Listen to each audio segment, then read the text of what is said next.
டெல்லியில இந்த குளிர்காலத்துல காலிஃபிளவர் வந்து நல்லா ஃப்ரெஷ்ஷாவும் கம்மியான ரேட்லயும் வந்து விற்பாங்க. நமக்கு பிடிச்ச காலிஃபிளவர் 65 இன்னைக்கு வந்து லஞ்சுக்கே வந்து பண்ண போறேன். அதுக்கு வந்து சுடுதண்ணில மஞ்சத்தூள் உப்பு சேர்த்துட்டு காலிஃபிளவர் வந்து கட் பண்ணி ஆட் பண்ணிக்கோங்க. அதுக்கப்புறம் ஃபில்டர் பண்ணி எடுத்து வச்சுக்கோங்க. அதுக்கப்புறம் ஒரு பவுல்ல வந்து மசாலாலாம் சேர்த்துக்கலாம். 1.5 ஸ்பூன் அளவுக்கு கார்ன்ஃபிளவர் மாவு, 1.5 ஸ்பூன் அளவுக்கு மைதா மாவு சேர்த்துட்டு 1 ஸ்பூன் அளவுக்கு அரிசி மாவும் சேர்த்துக்கோங்க. காரத்துக்கு ஏற்ப வெறும் மிளகாய் தூள் வந்து ஆட் பண்ணிட்டு ஒரு 1/2 ஸ்பூன் அளவுக்கு இஞ்சி பூண்டு பேஸ்ட் சேர்த்துட்டு தேவையான உப்பு சேர்த்துட்டு கொஞ்சம் கொஞ்சமா தண்ணி விட்டு நல்லா மிக்ஸ் பண்ணி எடுத்துக்கோங்க. ரொம்ப வந்து தண்ணியாவும் இல்லாம ரொம்ப திக்காவும் இல்லாம இந்த மாதிரி கரெக்டா எடுத்து வச்சுக்கோங்க. அதுக்கப்புறம் நம்மளோட காலிஃபிளவரை சேர்த்து நல்லா மிக்ஸ் பண்ணி ஒரு 10 மினிட்ஸ் விட்டுட்டு அதுக்கப்புறமா சூடான எண்ணெயில பொரிச்சு எடுத்தோம்னா சூப்பரான காலிஃபிளவர் 65 நல்லா கிறிஸ்பியா வந்து ரெடி ஆயிடும். ட்ரை பண்ணி பாருங்க.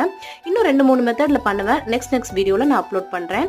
அதுக்கப்புறம் நம்ம மாடி தோட்டத்துல விளைஞ்ச பாலக்கீரை வந்து கொஞ்சம் இருந்தது. அது கூட அவரைக்காய் போட்டு சூப்பரான சாம்பார் வச்சு இன்னைக்கு லஞ்ச் சூப்பரா வந்து சாப்பிட்டோம். நாளைக்கு ஒரு மினி விளாக்ல பார்க்கலாம். பாய்.